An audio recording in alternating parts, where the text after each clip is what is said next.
أعوذ بالله من الشيطان الرجيم قل هذه سبيلي أدعو إلى الله على بصيرة أنا ومن اتبعني وسبحان الله وما أنا من المشركين.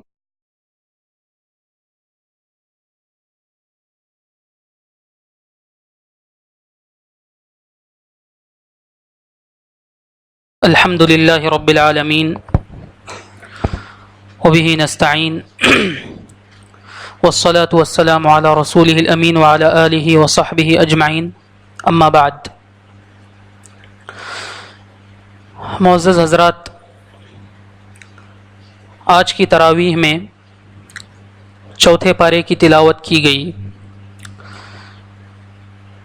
چوتھا پارہ سورہ آل عمران اور سورہ نساء کے کچھ حصے پر مشتمل ہے. اس پارے میں جو باتیں بیان کی گئی ہیں مختصراً یہ کہ اس میں سب سے پہلے انفاق پر ابھارا گیا، پھر اس کے بعد اللہ تعالیٰ نے فریضہ حج کا اس کے اندر تذکرہ کیا. فریضہ حج کے تذکرے کے بعد تقوی کی تاکید کی گئی، کتاب و سنت کو تھامے رہنے کی تاکید کی گئی. پھر اس کے بعد امر بالمعروف نہی عن المنکر کا تذکرہ کیا گیا اور اس امت کو خیر امت کہا گیا. پھر اللہ تعالیٰ نے غزوہ احد کا اس پارے کے اندر تفصیل کے ساتھ تذکرہ کیا، اور غزوہ احد کے تذکرے کے بعد اللہ تعالیٰ نے یہودیوں کے تعلق سے کچھ باتیں اس پارے کے اندر بیان فرمائیں. پھر سورہ نساء شروع ہوتی ہے. سورہ نساء میں اللہ تعالیٰ نے یتیموں کے احکام بیان کیے، پھر میراث کے جو احکام ہیں میراث کے احکام کا تفصیل کے ساتھ تذکرہ کیا گیا، اور اس پارے کے آخر میں جو محرمات ہیں یعنی وہ عورتیں جن کا نکاح کرنا ایک انسان پر حرام ہے ان عورتوں کا تذکرہ کیا گیا، اور اس طرح اس پارے کی انتہا ہوتی ہے. تو اب ہم اس پارے کے اندر جو باتیں بتائی گئی ہیں، اس پارے میں جو دروس ہمیں ملتے ہیں ان کو ہم دیکھتے ہیں. سب سے پہلے اللہ تعالیٰ نے اس پارے کے اندر فرمایا لن تنالوا البر حتى تنفقوا مما تحبون وما تنفقوا من شيء فإن الله به عليم. تم لوگ ہرگز نیکی کی حقیقت کو پا نہیں سکتے جب تک کہ تم اپنی پسندیدہ چیزوں میں سے اللہ تعالیٰ کی راہ میں خرچ نہ کرو، اور جو کچھ تم اللہ تعالیٰ کی راہ میں خرچ کرو گے تو اللہ تعالیٰ اس چیز کو جانتا ہے. یہاں پر اللہ تعالیٰ نے لوگوں کو ابھارا ہے کہ جو مال تم اللہ تعالیٰ کی راہ میں خرچ کرتے ہو تو اس میں سے جو پسندیدہ چیزیں تمہارے پاس ہیں، جو پسندیدہ مال تمہارے پاس ہے، اس کا کچھ حصہ تم کو اللہ تعالیٰ کی راہ میں لگانا چاہیے. یہ کمال کا طریقہ بتایا گیا، یہ افضل طریقہ بتایا گیا کہ انسان گھٹیا چیزوں کو اللہ تعالیٰ کی راہ میں خرچ نہ کرے، بلکہ جو پسندیدہ مال ہے، جو عمدہ چیزیں ہیں، ان عمدہ چیزوں کو اللہ تعالیٰ کی راہ میں خرچ کرے. اس میں یہ چیز بھی شامل ہے کہ انسان ایسی چیزوں کو اللہ تعالیٰ کی راہ میں خرچ کرے جن چیزوں کی اس کو حاجت ہے، جن چیزوں کی اس کو ضرورت ہے، ایسی چیزوں کو اللہ تعالیٰ نے یہاں پر خرچ کرنے کا حکم دیا ہے. جیسا کہ میں نے بتایا کہ یہ کمال کا طریقہ ہے، یہ افضل ہے، یہ کمال ہے. مگر کوئی شخص اگر معمولی چیزیں بھی اللہ تعالیٰ کی راہ میں خرچ کرتا ہے، ایسی چیزیں اللہ تعالیٰ کی راہ میں خرچ کرتا ہے جن کی اس کو ضرورت نہیں، تو اللہ تعالیٰ ایسے صدقے کو بھی قبول فرماتا ہے. اس لیے فرمایا وَمَا تُنْفِقُوا مِنْ شَيْءٍ فَإِنَّ اللَّهَ بِهِ عَلِيمٌ. تم جو کچھ بھی اللہ تعالیٰ کی راہ میں خرچ کرو گے تو اللہ تعالیٰ اس کو جانتا ہے. اللہ تعالیٰ جانتا ہے مطلب اللہ تعالیٰ اس پر اجر دے گا، اللہ تعالیٰ اس پر اجر و ثواب سے تمہیں نوازے گا.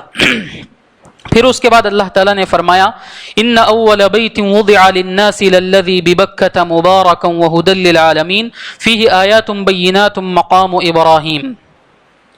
یہاں پر اللہ تعالیٰ نے فرمایا کہ اس روئے زمین پر سب سے پہلا گھر جو اللہ تعالیٰ کی عبادت کے لیے قائم کیا گیا، سب سے پہلا گھر جس کی بنیاد اللہ تعالیٰ کی عبادت کے لیے، اللہ تعالیٰ کی توحید کے لیے رکھی گئی، یہ خانہ کعبہ ہے. یہاں پر یہودیوں پر رد کیا گیا. یہودی سمجھتے تھے کہ بیت المقدس یہ سب سے پہلا گھر ہے جس کی بنیاد رکھی گئی، مگر اللہ تعالیٰ نے یہاں پر رد کیا یہودیوں پر کہ سب سے پہلا گھر خانہ کعبہ ہے جو اللہ تعالیٰ کی توحید کے لیے، اللہ تعالیٰ کی وحدانیت کے لیے قائم کیا گیا. اور اس گھر کی خصوصیت یہ بتائی گئی کہ اس گھر کے ارد گرد اللہ تعالیٰ نے برکت رکھی ہے، اور یہ گھر لوگوں کی ہدایت کا سرچشمہ ہے، لوگ یہاں سے ہدایت حاصل کرتے ہیں. پھر اللہ تعالیٰ نے فرمایا وَلِلَّهِ عَلَى النَّاسِ حِجُّ الْبَيْتِ مَنِ اسْتَطَاعَ إِلَيْهِ سَبِيلًا. جو لوگ اس گھر تک جانے کی طاقت رکھتے ہیں، جو لوگ اس گھر تک جانے کی راہ پاتے ہیں، تو ایسے لوگوں پر اس گھر کا حج فرض ہے. اس آیت سے علماء نے حج کی فرضیت پر استدلال کیا ہے کہ جس آدمی کے پاس مال ہو، جس آدمی کے پاس استطاعت ہو، جس آدمی کے پاس اتنا مال ہو کہ وہ اس مال کی وجہ سے سفر کر سکتا ہے اور اس کے لیے جو سفر خرچ ہے اس کے لیے کافی ہو سکتا ہے یہ مال، تو ایسے آدمی پر زندگی میں ایک مرتبہ حج فرض ہے. حدیث میں بتایا گیا کہ حج زندگی میں ایک مرتبہ فرض ہے. پھر اللہ تعالیٰ نے اس آیت میں فرمایا وَمَنْ كَفَرَ فَإِنَّ اللَّهَ غَنِيٌّ عَنِ الْعَالَمِينَ. جو شخص کفر کرے، جو شخص انکار کرے تو اللہ تعالیٰ لوگوں سے بے نیاز ہے. علماء نے لکھا ہے کہ جو شخص استطاعت کے باوجود، طاقت کے باوجود حج نہیں کرتا ہے تو گویا یہ کفر ہے. اس کو اللہ تعالیٰ نے یہاں پر کفر سے تعبیر کیا ہے. لہٰذا لوگوں کو ڈرنا چاہیے. جس آدمی کے پاس مال ہو، جس آدمی کے پاس طاقت ہو، استطاعت ہو، تو ایسا آدمی حج کرنے میں پہل کرنا چاہیے. پھر اللہ تعالیٰ نے فرمایا یا ایھا الذین آمنوا اتقوا اللہ حق تقاتہ ولا تموتن الا وانتم مسلمون. اے ایمان والو، اللہ تعالیٰ سے ڈرو جیسا کہ اللہ تعالیٰ سے ڈرنے کا حق ہے، اور تم پر موت آئے تو اس حال میں آئے کہ تم مسلمان رہو. اس آیت میں اللہ تعالیٰ نے اہل ایمان سے خطاب کیا یا ایھا الذین آمنوا کے ذریعے. یا ایھا الذین آمنوا، یہ جو خطاب ہے، اس خطاب کے تعلق سے حضرت عبداللہ ابن مسعود فرماتے ہیں کہ جب کہیں قرآن مجید میں یا ایھا الذین آمنوا کی پکار تمہیں سنائی دے تو تم اپنے کانوں کو سننے کے لیے تیار رکھو. اس لیے کہ یا ایھا الذین آمنوا کے بعد یا تو کسی اچھائی کا حکم دیا جا رہا ہوگا یا کسی برائی سے روکا جا رہا ہوگا. لہٰذا یا ایھا الذین آمنوا جب کہا جائے تو اس کے بعد جو حکم اللہ تعالیٰ دے رہا ہے یا جس برائی سے اللہ تعالیٰ روک رہا ہے اس چیز کے لیے تم متنبہ ہو جاؤ. یہاں پر اللہ تعالیٰ نے یا ایھا الذین آمنوا کے بعد ایک اہم بات کی وصیت فرمایا اتقوا اللہ حق تقاتہ. اللہ تعالیٰ سے ڈرو جیسا کہ اس سے ڈرنے کا حق ہے. صرف اللہ تعالیٰ سے ڈرنے کی بات نہیں کہی، بلکہ یہ کہا کہ اللہ تعالیٰ سے ویسے ڈرو جیسا کہ اس سے ڈرنے کا حق ہے. اللہ تعالیٰ سے ڈرنے کا حق کیا ہے؟ اس کی تفسیر میں حضرت عبداللہ ابن مسعود رضی اللہ تعالی عنہ سے موقوفاً ایک روایت ملتی ہے جس میں وہ فرماتے ہیں بِأَن يُطَاعَ فَلَا يُعْصَى وَيُذْكَرَ فَلَا يُنْسَى وَيُشْكَرَ فَلَا يُكْفَرُ. اللہ تعالیٰ سے ویسے ڈرو جیسے ڈرنے کا حق ہے. اس کا مطلب یہ ہے کہ اللہ تعالیٰ کی اطاعت کی جائے، اللہ تعالیٰ کی نافرمانی نہ کی جائے،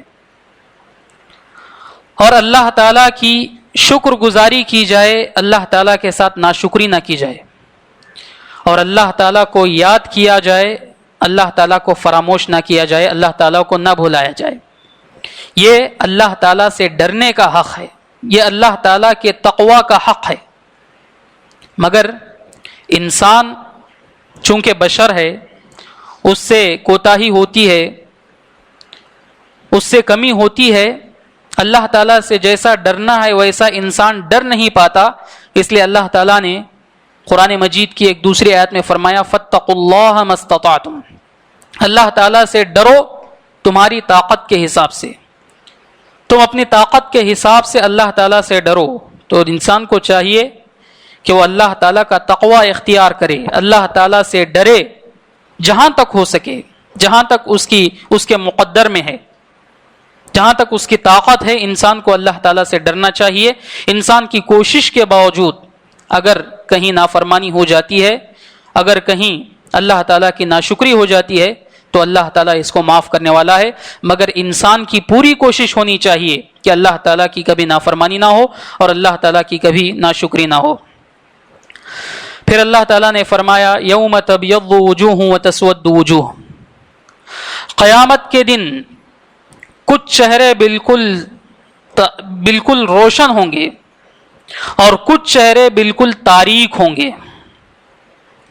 قیامت کا یہاں پر نقشہ کھینچا گیا کہ کچھ لوگ قیامت میں اس حالت میں آئیں گے کہ ان کے چہرے روشن رہیں گے، چمک رہے ہوں گے، اور کچھ چہرے ایسے ہوں گے کہ بالکل سیاہ پڑے ہوں گے، بالکل کالے پڑ گئے ہوں گے۔ حضرت عبداللہ ابن مسعود رضی اللہ تعالیٰ عنہ اس کی تفسیر میں کہتے ہیں کہ جن لوگوں کے چہرے قیامت کے دن روشن ہوں گے، تابناک ہوں گے، یہ اہل السنہ والے ہیں۔ جو اہل السنہ ہیں، سنت پر عمل کرتے ہیں، نبی کریم صلی اللہ علیہ وسلم کی پیروی کرتے ہیں اور سنت کے مطابق زندگی گزارتے ہیں، تو ایسے لوگوں کے چہرے قیامت کے دن روشن ہوں گے، تابناک ہوں گے۔ اور اس کے مقابلے میں جو اہل بدعت ہیں، جو دین میں قسم قسم کی بدعتیں ایجاد کرتے ہیں، جو دین میں نئی نئی چیزوں کو ایجاد کرتے ہیں اور اس کو دین سمجھ کر عمل کرنے لگتے ہیں، تو ان کے بارے میں اس آیت میں کہا گیا کہ ان کے چہرے قیامت کے دن بالکل سیاہ ہوں گے، بالکل تاریک ہوں گے۔ لہذا انسان کو بدعتوں سے بچنا چاہیے، بدعتوں سے دور رہنا چاہیے۔ ان بدعتوں سے اللہ کے نبی صلی اللہ علیہ وسلم نے روکا ہے بارہا احادیث کے اندر، اور اس بدعت کو گمراہی قرار دیا گیا۔ پھر اس کے بعد اللہ تعالیٰ نے فرمایا کنتم خیر امت اخرجت للناس تأمرون بالمعروف وتنہون عن المنکر وتؤمنون باللہ، تم بہترین امت ہو جو لوگوں کے لیے برپا کی گئی ہو، جو لوگوں کے لیے نکالی گئی ہو، تم لوگوں کو بھلائی کا حکم دیتے ہو، برائی سے روکتے ہو۔ اس آیت کریمہ کے اندر اللہ تعالیٰ نے امت محمدیہ کی فضیلت بیان کی کہ اس دنیا کے اندر جتنی امتیں آئیں، اس دنیا کے اندر اللہ تعالیٰ نے جتنی امتوں کو پیدا کیا، ان ساری امتوں میں سب سے بہترین امت، خیر امت اگر کوئی ہے تو یہ امت محمدیہ ہے۔ پھر ساتھ میں یہ بھی بتایا گیا کہ خیر امت یہ امت کیوں کہلائی، سب سے بہترین امت کا لقب اس امت کو کیوں دیا گیا؟ فرمایا تأمرون بالمعروف، اس لیے کہ تم لوگوں کو اچھائی کا حکم دیتے ہو، نیکی کا حکم دیتے ہو، برائی سے روکتے ہو۔ مطلب یہ ہوا کہ خیر امت کا لقب اسی کو مل سکتا ہے جو لوگوں کو اچھائی کا حکم دے، برائی سے روکے۔ جو اس فریضے کو انجام دیتا ہے وہی خیر امت کے زمرے میں آئے گا، اور جو لوگوں کو اچھائی کا حکم نہ دے، برائی سے نہ روکے، تو یہ خیر امت کہلانے کا حقدار نہیں ہے، بلکہ یہ یہود و نصارہ کی روش پہ ہے، جن کے بارے میں اللہ تعالیٰ نے فرمایا كانوا لا يتناهون عن منکر فعلوه۔ یہود و نصارہ کی حالت یہ تھی کہ جب کسی کو برائی کرتے ہوئے دیکھتے، جب کسی منکر کو دیکھتے تو یہ منکر کو روکتے نہیں تھے۔ تو اس امت کے اندر سے جو شخص برائی کو نہیں روکے گا اور اچھائی کا حکم نہیں دے گا تو یہ بھی یہود و نصارہ کے زمرے میں آئے گا۔ پھر اس کے بعد اللہ تعالیٰ نے فرمایا یا ایھا الذین آمنوا لا تتخذوا بطانة من دونکم لا یألونکم خبالا، اے ایمان والو تم اہل ایمان سے ہٹ کر، مسلمانوں سے ہٹ کر دوسرے لوگوں کو اپنا دلی دوست نہ بناؤ، اپنا قریبی دوست نہ بناؤ جن سے تم اپنی راز کی باتیں شیئر کرو۔ یہاں روکا گیا کہ مسلمان غیر مسلموں سے، کفار و مشرکین سے ایسی دلی دوستی قائم نہ کرے جس دوستی کی بنیاد پر وہ اپنی راز کی باتیں، اپنی اندرونی باتیں ان کو بتا سکے۔ یہ منع کیا گیا، اس لیے کہ کفار و مشرکین، منافقین یہ ایسے لوگ ہیں جو مسلمانوں سے محبت نہیں کرتے ہیں، ان کے دل مسلمانوں کے تعلق سے بغض و نفرت سے بھرے ہوئے ہیں، لہذا تم بھی ان سے دلی دوستی نہ کرنا۔ اور ان کے بارے میں آگے فرمایا ان تمسسکم حسنۃ تسؤہم وان تصبکم سیئۃ یفرحوا بها، اگر تم کو بھلائی پہنچتی ہے، اگر تم کو خوشی پہنچتی ہے تو یہ چیز ان کو کھلتی ہے، اس کو پسند نہیں کرتے، اور اگر تم کو مصیبت پہنچتی ہے، اگر تم کو زک پہنچتا ہے کوئی تو یہ بڑے خوش ہوتے ہیں۔ ان کی حالت یہ ہے۔ پھر اللہ تعالیٰ نے آگے فرمایا وَإِن تَصْبِرُوا وَتَتَّقُوا لَا يَضُرُّكُمْ كَيْدُهُمْ شَيْئًا، اگر تم صبر کرتے رہو گے اور اللہ تعالیٰ کا تقوی اختیار کرو گے تو ان کی پلاننگ اور ان کی سازشیں تمہارا کچھ بگاڑ نہیں سکیں گی۔ یہاں پر اللہ تعالیٰ نے مسلمانوں کو ایک بہت بڑا ہتھیار فراہم کیا، اہل ایمان کو اللہ تعالیٰ نے بہت بڑا ہتھیار فراہم کیا کہ تم اپنی زندگی میں تقوی کو لازم پکڑو، تم اپنی زندگی میں صبر کو لازم پکڑو، دین پر ثابت قدم رہو۔ اگر ایسا کرو گے تو تمہارا دشمن تمہارے خلاف جو سازشیں کرے گا، تمہارا دشمن تمہارے خلاف جو پلاننگ کرے گا، یہ ساری سازشیں، یہ ساری پلاننگز ناکام ہو جائیں گی۔ شرط یہ ہے کہ تم تقوی کو لازم پکڑو اور دین پر ثابت قدم رہو۔ جب تک مسلمان دین پر ثابت قدم رہیں گے ان کا دشمن ان کا کچھ نہیں بگاڑ سکے گا، یہ اللہ تعالیٰ کا وعدہ ہے۔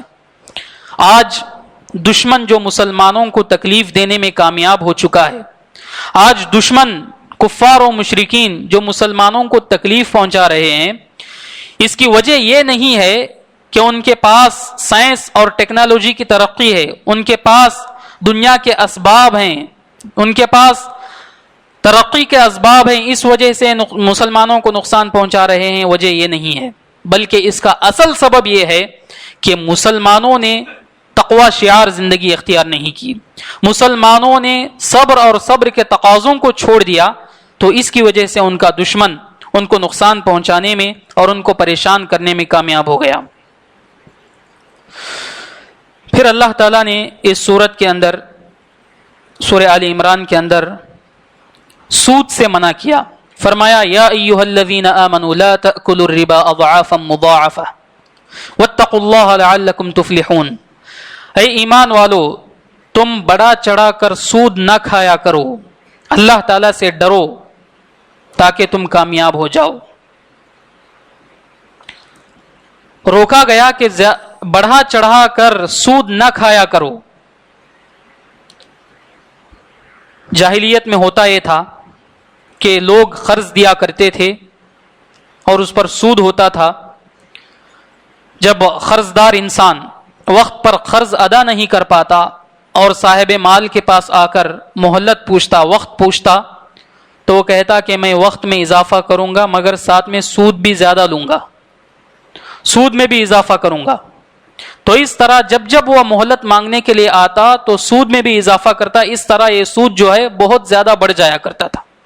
تو یہاں پر اللہ تعالیٰ نے روکا کہ زیادہ بڑا چڑھا کر سود نہ لیا کرو۔ اس کا مطلب یہ نہیں ہے کہ انسان اگر کم سود لینا چاہے تو لے سکتا ہے، یہ مطلب نہیں ہے، بلکہ اللہ تعالیٰ نے اس وقت جو صورتحال تھی اس صورتحال کا لحاظ رکھتے ہوئے کہا کہ زیادہ سود نہ لیا کرو، بڑا چڑھا کر سود نہ لیا کرو۔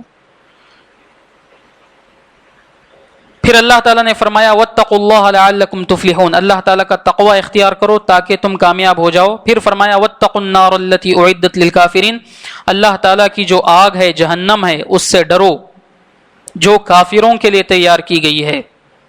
پھر فرمایا واطیعوا اللہ والرسول لعلکم ترحمون، اللہ اور اس کے رسول کی اطاعت کرو تاکہ تم پر رحم کیا جائے۔ اس آیت کے اندر اللہ تعالیٰ کی رحمت کو حاصل کرنے کا ایک طریقہ اور وسیلہ بتایا گیا کہ اللہ تعالیٰ کی اور اللہ کے رسول صلی اللہ علیہ وسلم کی اگر اطاعت کی جائے تو اللہ تعالیٰ کی رحمت ایسے لوگوں پر آتی ہے۔ جس معاشرے میں اللہ کی اطاعت ہوتی ہو، جس معاشرے میں رسول کی اطاعت ہوتی ہو، تو ایسے معاشرے پر اللہ تعالیٰ کی رحمت اور اللہ تعالیٰ کے کرم کا نزول ہوتا ہے۔ تو بڑا بابرکت ہے وہ معاشرہ جس معاشرے کے لوگ اللہ اور اس کے رسول کی اطاعت کرتے ہیں۔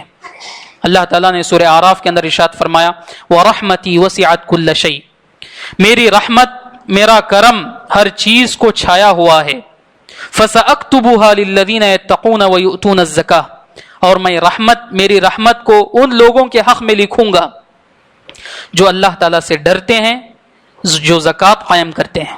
تو یہاں پہ بھی بتایا گیا کہ اللہ تعالیٰ کی رحمت کے مستحق وہ لوگ ہیں جو دین پر عمل کرتے ہیں، اللہ اور اس کے رسول کی اطاعت کرتے ہیں۔ پھر اس کے بعد آگے اللہ تعالیٰ نے مغفرت کی طرف پہل کرنے کا حکم دیا۔ اللہ تعالیٰ کی مغفرت، اللہ تعالیٰ کی معافی اور ایسی جنت کی طرف پہل کرو، آگے بڑھو جس جنت کی چوڑائی آسمان و زمین کی چوڑائی کے برابر ہے۔ اس جنت کو حاصل کرنے کے لیے، اللہ تعالیٰ کی مغفرت کو حاصل کرنے کے لیے ایک دوسرے سے آگے بڑھو، پہل کرو۔ دنیا کی جو معمولی چیزیں ہیں جو آج رہ کر کل ختم ہونے والی ہیں، ان چیزوں کو حاصل کرنے کے لیے تم پہل نہ کرو، بلکہ اللہ تعالیٰ کی جو جنت ہے، جو نعمتوں والی جنت ہے، اس جنت کو حاصل کرنے کے لیے پہل کرو، ایک دوسرے سے آگے بڑھنے کی کوشش کرو۔ اور یہ جنت کن لوگوں کے لیے تیار کی گئی؟ اللہ تعالیٰ نے فرمایا اعدت للمتقین، یہ جنت متقیوں کے لیے تیار کی گئی ہے، اللہ تعالیٰ سے ڈرنے والوں کے لیے تیار کی گئی ہے۔ پھر متقیوں کے کچھ اوصاف اللہ تعالیٰ نے گنائے، یہ متقی کیسے ہیں؟ الذین ينفقون فی السراء والضراء، یہ متقی بندے، اللہ تعالیٰ سے ڈرنے والے بندے، خوشحالی میں بھی تنگ دستی میں بھی اللہ تعالیٰ کی راہ میں خرچ کرتے ہیں۔ اللہ تعالیٰ کی راہ میں خرچ کرنا یہ ان کی عادت ہے۔ اگر اللہ تعالیٰ خوشحالی دیتا ہے تو اپنی خوشحالی کے مطابق اللہ تعالیٰ کی راہ میں خرچ کرتے ہیں، اور اگر ان کی زندگی میں تنگ دستی ہے تو تنگ دستی کے مطابق ان کے پاس جو کچھ میسر ہے انہی چیزوں میں سے اللہ تعالیٰ کی راہ میں خرچ کرتے ہیں۔ تو خرچ کرنا ان کی عادت ہے، یہ ہمیشہ خرچ کرتے ہیں۔ پھر اللہ تعالیٰ نے فرمایا وَالْكَاظِمِينَ الْغَيْظَ وَالْعَافِينَ عَنِ النَّاسِ، ان کی صفت یہ بھی بتائی گئی کہ غصے کو پی جاتے ہیں۔ جب ان کو غصہ آتا ہے، کوئی ان کے حق میں گستاخی کرتا ہے اور ان کو غصہ آتا ہے تو اس غصے کو پی جاتے ہیں، اس غصے کو نافذ نہیں کرتے۔ اور حدیث میں بھی بتایا گیا کہ لیس الشدید بالسرعہ انما الشدید الذی یملک نفسہ عند الغضب، پہلوان بہادر وہ نہیں ہے جو کشتی میں کسی کو پچھاڑ دیتا ہو، بلکہ بہادر وہ ہے جو غصے کے وقت اپنے آپ کو قابو میں رکھتا ہو، اپنے آپ کو کنٹرول میں رکھتا ہو۔ یہ غصے کو پی جاتے ہیں، نہ صرف غصے کو پیتے ہیں بلکہ بتایا والعافین عن الناس، یہ لوگوں کو معاف کر دیتے ہیں۔ ان کے حق میں جو شخص گستاخی کرتا ہے تو اس آدمی کے تعلق سے ان کے دل میں کسی قسم کے غلط خیالات باقی نہیں رہتے، اس کو معاف کر دیتے ہیں۔ واللہ یحب المحسنین، اور اللہ تعالیٰ نیکوکاروں کو، اچھائی کرنے والوں کو پسند کرتا ہے۔ پھر فرمایا والذین اذا فعلوا فاحشۃ او ظلموا انفسهم ذکروا اللہ فاستغفروا لذنوبهم، یہ متقی بندے، ان کی ایک صفت یہ بھی ہے کہ جب کوئی بے حیائی کا کام کرتے ہیں یا اپنی جانوں پر ظلم کرتے ہیں تو ان کی حالت کیا ہوتی ہے، ان کی کیفیت کیا ہوتی ہے؟ ذکروا اللہ فاستغفروا لذنوبهم، فوراً اللہ تعالیٰ کی یاد ان کے ذہن میں آ جاتی ہے، فوراً اللہ تعالیٰ کا ذکر کرتے ہیں اور فوراً استغفار کی طرف لپکتے ہیں، فوراً اللہ تعالیٰ سے معافی طلب کرتے ہیں۔ تو انسان کو چاہیے کہ جب غلطی ہو جائے، جب گناہ اس سے سرزد ہو جائے تو فوراً توبہ و استغفار کی طرف لپکے، فوراً اللہ تعالیٰ سے معافی کا مطالبہ کرے، اس لیے کہ اللہ تعالیٰ ہی لوگوں کے گناہوں کو معاف کرنے والا ہے۔ فرمایا وَمَن يَغْفِرُ الذُّنُوبَ إِلَّا اللَّهُ، اللہ تعالیٰ کے سوا کون ہے جو ان کے گناہوں کو معاف کر سکے۔ وَلَمْ يُصِرُّوا عَلَى مَا فَعَلُوا وَهُمْ يَعْلَمُونَ، اور یہ لوگ جان بوجھ کر اپنے گناہوں پر اصرار نہیں کرتے ہیں۔ ایک مرتبہ جب غلطی ہو گئی تو فوراً استغفار کی طرف لپکتے ہیں، فوراً استغفار کی طرف دوڑتے ہیں، اللہ تعالیٰ سے معافی مانگتے ہیں۔ یہی مومنوں کی علامت ہے۔ مومن کی علامت یہ نہیں ہے کہ گناہ پر گناہ کرتا چلا جائے، غلطی پر غلطی کرتا چلا جائے، بلکہ مومن کی پہچان یہ ہے کہ ایک مرتبہ اگر غلطی ہو جائے تو فوراً اللہ تعالیٰ سے معافی مانگے۔ شاعر نے کہا جس دل پہ خدا کی رحمت ہو اس دل کی یہ حالت ہوتی ہے، ایک بار خطا ہو جاتی ہے 100 بار ندامت ہوتی ہے۔ ایک بار اگر غلطی ہو جاتی ہے تو 100 بار اس غلطی پر انسان کو شرمندگی ہوتی ہے، ندامت ہوتی ہے، ندامت کے آنسو بہاتا ہے۔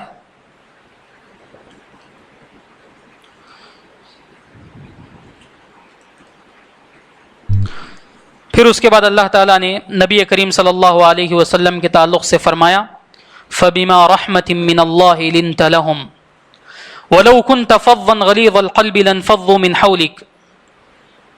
اللہ تعالیٰ نے فرمایا کہ اللہ تعالیٰ کی رحمت کے باعث، اللہ تعالیٰ کی رحمت کی وجہ سے اے نبی آپ صحابہ کے حق میں نرم دل واقع ہوئے ہیں۔ اگر آپ سخت زبان ہوتے اور آپ سخت دل ہوتے، بد زبان اور سخت دل ہوتے تو صحابہ کا یہ مجمع آپ کے اطراف نہیں رہتا، یہ لوگ آپ کے اطراف جمع نہیں ہوتے، بلکہ یہ لوگ آپ سے چھٹ جاتے، آپ سے دور ہو جاتے۔ یہاں پر نبی کریم صلی اللہ علیہ وسلم کے اخلاق کا ذکر کیا گیا۔ اللہ کے نبی صلی اللہ علیہ وسلم اخلاق کے کس معیار پر فائز تھے اس کا تذکرہ کیا گیا کہ آپ صلی اللہ علیہ وسلم اپنی امت کے حق میں بالکل نرم دل واقع ہوئے تھے، اور یہ نرم دلی، نرمی کا برتاؤ، دوسروں کے ساتھ اچھا سلوک، یہ داعی کی بہت بڑی صفت ہے۔ دعوت اللہ کے لیے یہ چیز بہت ضروری ہے۔ اللہ تعالیٰ کی دعوت، اللہ تعالیٰ کی طرف لوگوں کو دعوت دینا، یہ سختی کے ذریعے کبھی کامیاب نہیں ہوگی۔ دعوت کے سلسلے میں انسان کو نرمی کا پہلو اختیار کرنا چاہیے۔ نرمی سے انسان لوگوں کے دلوں کو فتح کرتا ہے۔ اللہ کے نبی صلی اللہ علیہ وسلم نے ایک حدیث کے اندر ارشاد فرمایا الرفق لا يكون في شيء الا زانه ولا ينزع من شيء الا شانه۔ نرمی جس چیز کے اندر بھی آتی ہے، نرمی جس چیز کے اندر بھی پائی جاتی ہے تو یہ اس کو سنوار دیتی ہے، اس کو خوبصورت بنا دیتی ہے، اور جس چیز کے اندر سے نرمی نکل جاتی ہے، جس چیز کے اندر سے نرمی دور ہو جاتی ہے تو یہ چیز بگڑ جاتی ہے۔ تو نرمی سے لوگوں کے دلوں کو فتح کیا جاتا ہے، اور نرمی سے اسلام کی دعوت کو عام کیا جا سکتا ہے۔ پھر اللہ تعالیٰ نے فرمایا ان ینصرکم اللہ فلا غالب لکم وان یخذلکم فمن ذا الذی ینصرکم من بعدہ۔ اگر اللہ تعالیٰ تمہاری مدد کرے، اللہ تعالیٰ کی طرف سے تمہیں نصرت و تائید حاصل ہو تو تمہارے اوپر غلبہ حاصل کرنے والا کوئی نہیں ہے۔ وَإِن يَخْذُلْكُمْ فَمَنْ ذَا الَّذِي يَنْصُرُكُمْ مِنْ بَعْدِهِ۔ اور اگر اللہ تعالیٰ تمہیں بے یار و مددگار چھوڑ دے تو کون ہے جو اللہ تعالیٰ کے بعد تمہاری مدد کر سکے؟ تو یہاں پر بھی لوگوں کو تسلی دی گئی کہ اللہ تعالیٰ کی مدد جب تک مسلمانوں کے ساتھ رہتی ہے تو مسلمانوں کا دشمن ان پر کامیابی حاصل نہیں کر سکتا، اور اللہ تعالیٰ جس کو چھوڑ دیتا ہے، بے یار و مددگار چھوڑ دیتا ہے، تو اس کے بعد ساری دنیا بھی اگر اس کو بچانے کے لیے آئے، اگر اس کی مدد کرنے کے لیے آئے تو اس کا کچھ بچا نہیں سکتی، اس کو کچھ فائدہ نہیں دے سکتی۔ یہاں پر خذلان کہا گیا، وَإِن يَخْذُلْكُمْ۔ خذلان کا مطلب امام ابن قیم فرماتے ہیں کہ خذلان یہ بڑی خطرناک چیز ہے۔ اگر اللہ تعالیٰ بندے کو چھوڑ دیتا ہے یہ بہت خطرناک چیز ہے۔ خذلان کا مطلب ہے کہ اللہ تعالیٰ بندے کی نگرانی کرنا چھوڑ دیتا ہے، اللہ تعالیٰ بندے کو اس کے نفس کے حوالے کر دیتا ہے، اور جب انسان کو اس کے نفس کے حوالے کر دیا جاتا ہے تو انسان کو حق اور باطل کی تمیز نہیں ہوتی ہے۔ انسان یہ نہیں سوچتا ہے کہ میں کیا کر رہا ہوں، یہ اچھائی ہے یا برائی ہے، بلکہ انسان جو کچھ بھی اس کے سامنے آتا ہے کرتا چلا جاتا ہے۔ یہ خذلان بہت بری چیز ہے، بہت خطرناک چیز ہے۔ انسان کو اس کے نفس کے حوالے کر دیا جائے تو یہ بہت خطرناک چیز ہے۔ اسی لیے اللہ کے نبی صلی اللہ علیہ وسلم نے اس چیز سے پناہ مانگی ہے۔ جو دعا اللہ کے نبی صلی اللہ علیہ وسلم کیا کرتے تھے، یا حی یا قیوم برحمتک استغیث، اے زندہ جاوید میں تیری رحمت کے حوالے سے تیری مدد چاہتا ہوں. اصلح لی شأنی کلہ، میرے سارے معاملات کو، میرے سارے امور کو تو سدھار دے. ولا تکلنی الی نفسی طرفۃ عین، اور تو مجھے پلک جھپکنے کے برابر بھی میرے نفس کے حوالے نہ کرنا. پلک جھپکنے کے برابر بھی تو مجھے میرے نفس کے حوالے نہ کرنا. اللہ کے نبی صلی اللہ علیہ وسلم نے اس چیز سے پناہ مانگی ہے. تو انسان کو نفس پرستی سے دور رہنا چاہیے.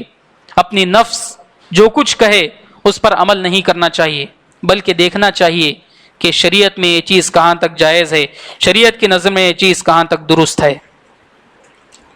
پھر اس کے بعد اللہ تعالیٰ نے شہیدوں کے بارے میں فرمایا وَلَا تَحْسَبَنَّ الَّذِينَ قُتِلُوا فِي سَبِيلِ اللَّهِ أَمْوَاتًا بَلْ أَحْيَاءٌ عِندَ رَبِّهِمْ يُرْزَقُونَ.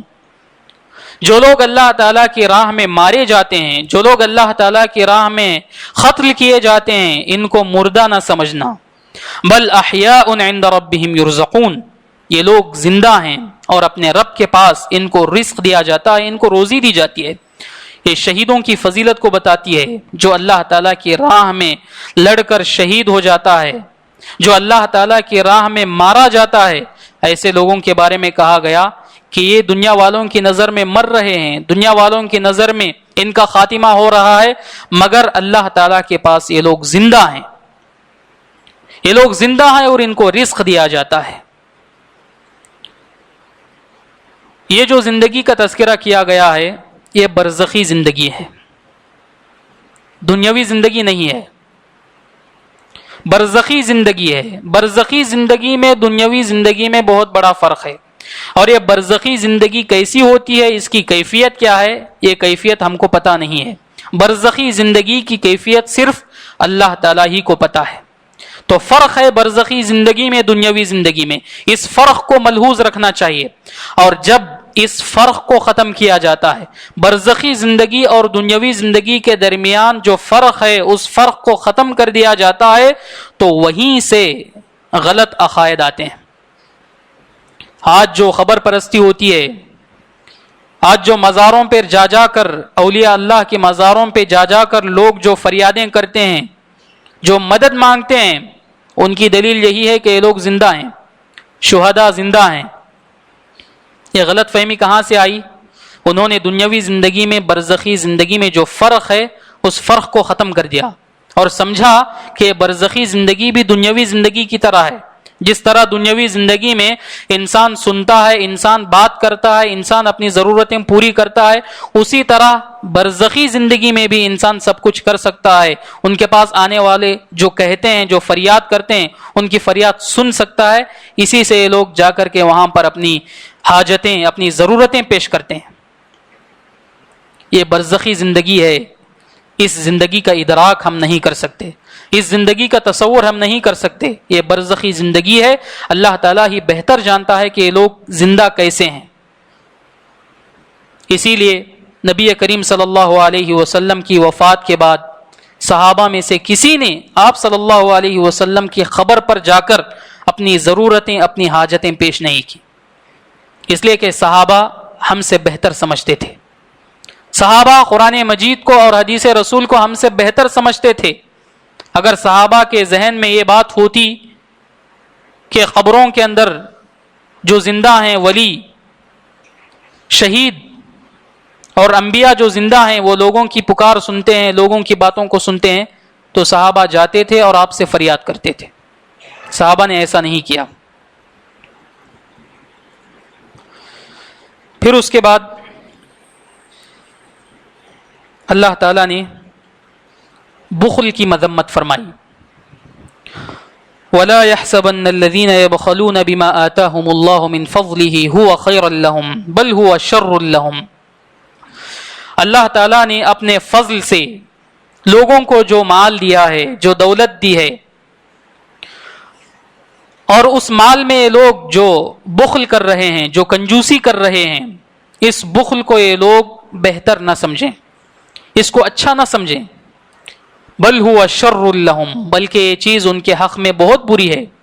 سيطوقون ما بخلوا به يوم القيامة، اور قیامت کے دن جس مال کے تعلق سے یہ لوگ بخل کر رہے ہیں، یہ مال قیامت کے دن ان کے گلوں میں طوق بنا کے ڈالا جائے گا۔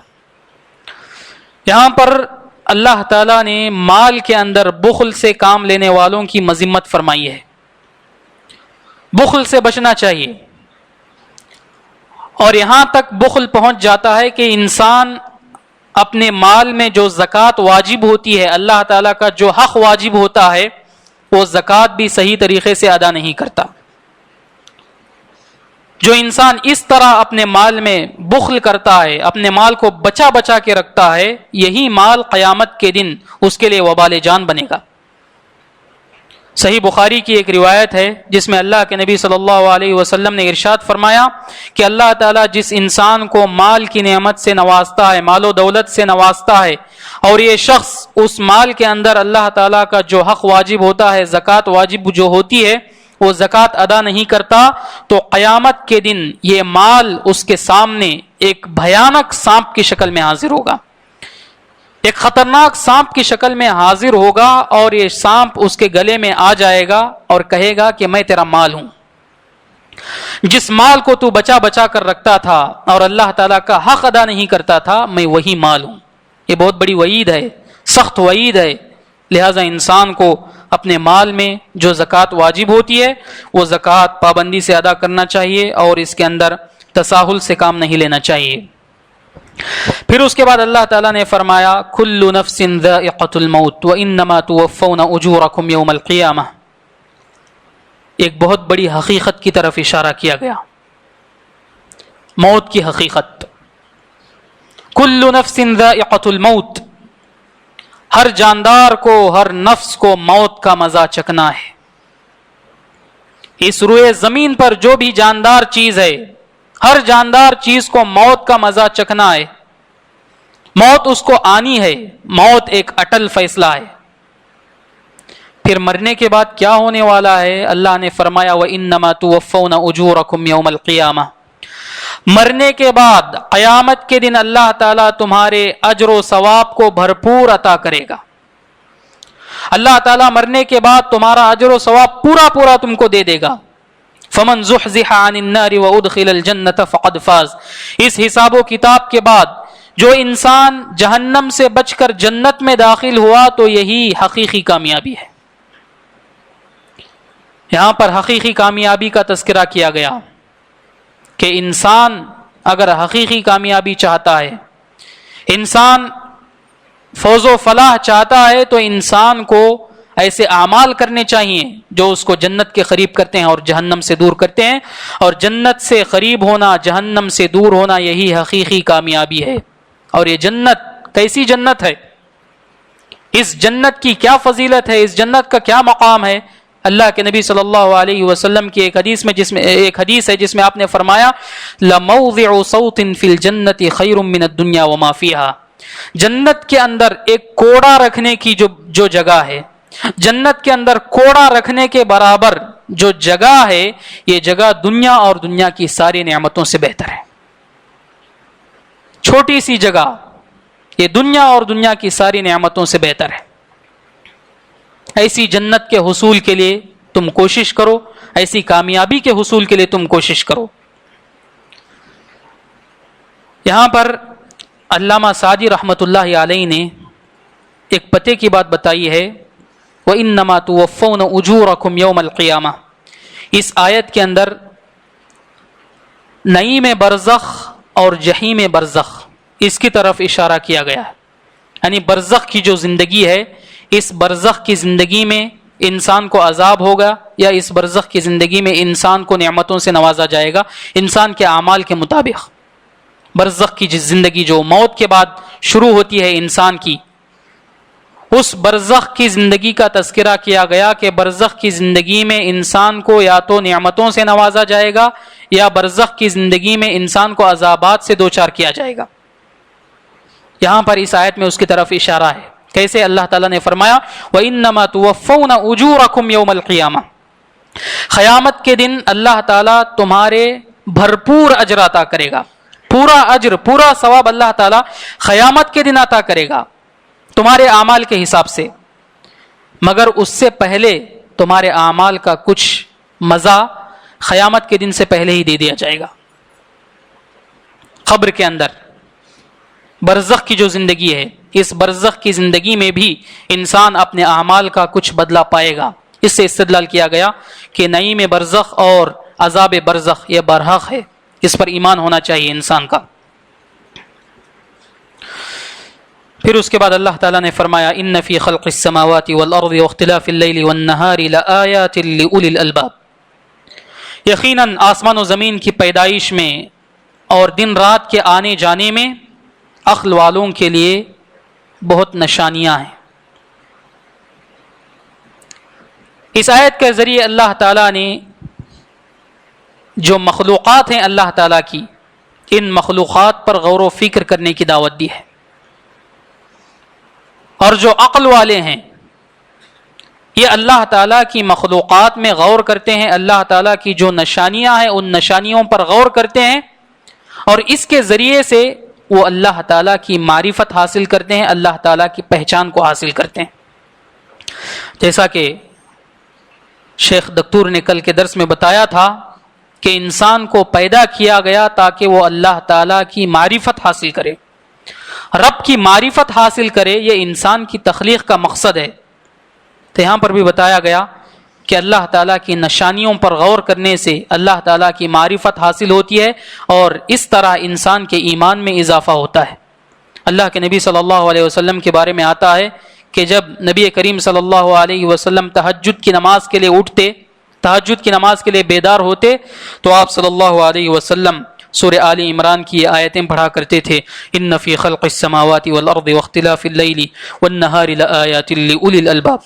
پھر آپ وضو کرتے اور تہجد کی نماز پڑھا کرتے تھے۔ اس کے بعد سورہ نساء شروع ہوتی ہے۔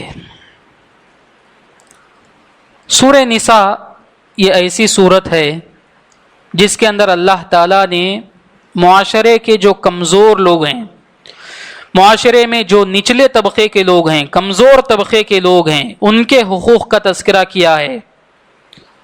معاشرے کا ایک طبقہ ہے یتیموں کا طبقہ، جو کمزور طبقہ مانا جاتا ہے۔ معاشرے میں عورتوں کو کمزور سمجھا جاتا ہے۔ اللہ تعالیٰ نے اس سورہ نساء کے اندر یتیموں کے حقوق کا تذکرہ کیا، عورتوں کے حقوق کا تذکرہ کیا۔ تو یہاں سے یہ بات سمجھ میں آتی ہے کہ اسلام کمزور لوگوں کے حقوق کا پاسبان ہے، انسان عورتوں کے حقوق کا محافظ ہے، انسان یتیموں کے حقوق کا محافظ ہے۔ یہ اسلام کے محاسن میں سے، اسلام کی خوبیوں میں سے ایک خوبی ہے کہ اسلام نے معاشرے کے کمزور لوگوں کا بھی خیال رکھا ہے، معاشرے کے جو کم درجے کے لوگ ہیں ان لوگوں کا بھی خیال رکھا ہے، اور ان کے حقوق کی اسلام نے پاسداری کی ہے۔ آج بہت ساری تنظیمیں اٹھی ہوئی ہیں، بہت ساری تنظیمیں ہیں جو یہ دعویٰ کرتی ہیں کہ ہم حقوق نسواں کے پاسدان ہیں، ہم حقوق نسواں کے پاسبان ہیں، ہم عورتوں کو ان کے حقوق دلاتے ہیں۔ اللہ تعالیٰ نے 1400 سال پہلے ہی قرآن مجید کے اندر عورتوں کے حقوق بیان کر دیے۔ چنانچہ فرمایا للرجال نصیب مما ترک الوالدان والاقربون وللنساء نصیب مما ترک الوالدان والاقربون مما قل منه او کثر۔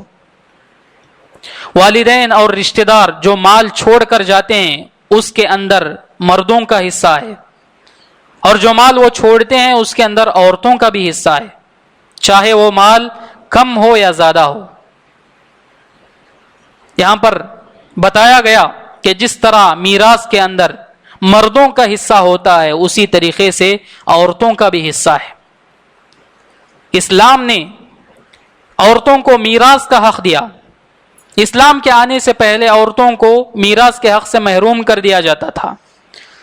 آدمی جو کچھ چھوڑ کر جاتا تھا مال، یہ سارا مال مرد لے لیا کرتے تھے، مردوں کے حصے میں آتا تھا۔ وہ کہتے تھے کہ ہم بہادر ہیں، جنگوں میں ہم لڑتے ہیں، جنگوں میں ہم بہادری کا مظاہرہ کرتے ہیں، یہ عورتیں ان کے اندر بہادری نہیں ہے، یہ جنگوں میں کچھ کام نہیں آتی ہیں، لہٰذا میراث کا جو سارا مال، وہ سارے کا سارا مال مرد اپنے قبضے میں لیا کرتے تھے۔ اس آیت کے ذریعے اللہ تعالیٰ نے یہ تاکید کی کہ جس طرح مردوں کا حق میراث کے اندر بنتا ہے اسی طریقے سے عورتوں کا بھی حق میراث کے اندر بنتا ہے، چاہے وہ مال کم ہو یا زیادہ ہو، عورتوں کو ان کا حق دیا جانا چاہیے۔ پھر اس کے بعد اللہ تعالیٰ نے آیت المیراث نازل کی۔ یہ ایک پورا رکوع ہے جس کے اندر اللہ تعالیٰ نے لوگوں کے حصے متعین کیے کہ کس کو کتنا ملے گا.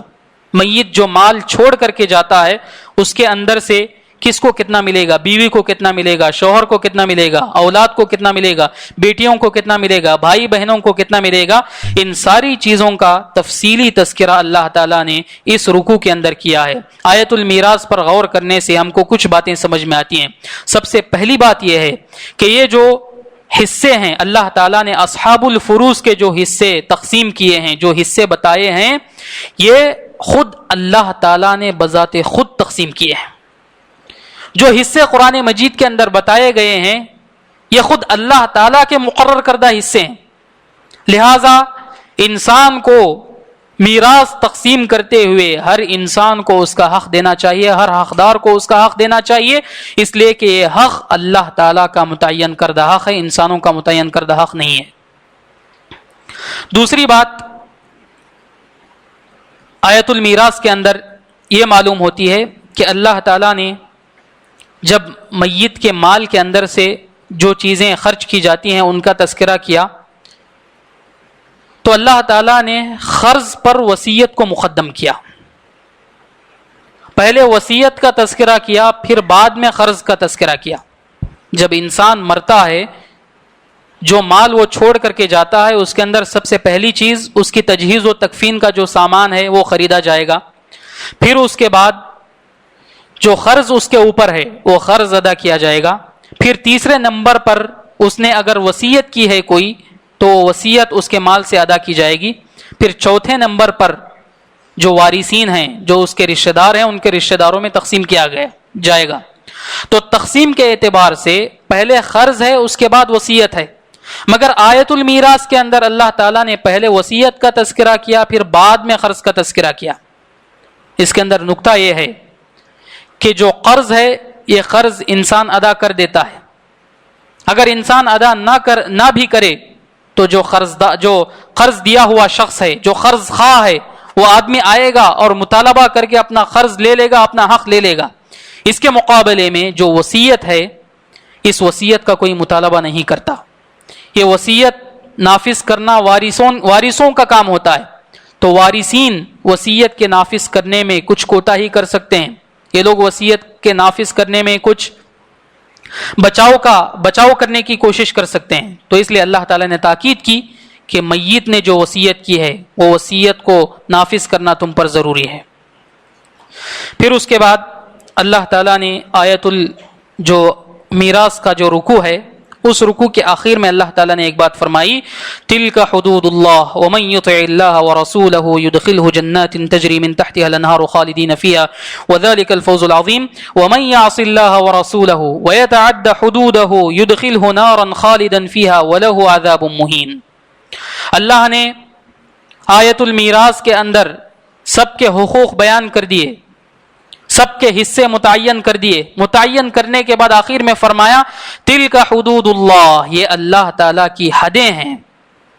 ومن یطع اللہ ورسولہ یدخلہ جنات تجری من تحتها الانہار خالدین فیہا, جو اللہ اور اس کے رسول کی اطاعت کرے گا اور اللہ کے بتائے ہوئے قانون کے مطابق میراث کو تقسیم کرے گا, ہر حقدار کو اس کا حق دے گا, ہر حقدار تک اس کا حق پہنچائے گا, تو یہ اطاعت کرنے والے ہیں اللہ اور اس کے رسول کی, اور ان کا بدلہ ان کو یہ دیا جائے گا کہ یہ لوگ جنت میں داخل ہوں گے جس کے اندر وہ ہمیشہ کے لیے رہیں گے.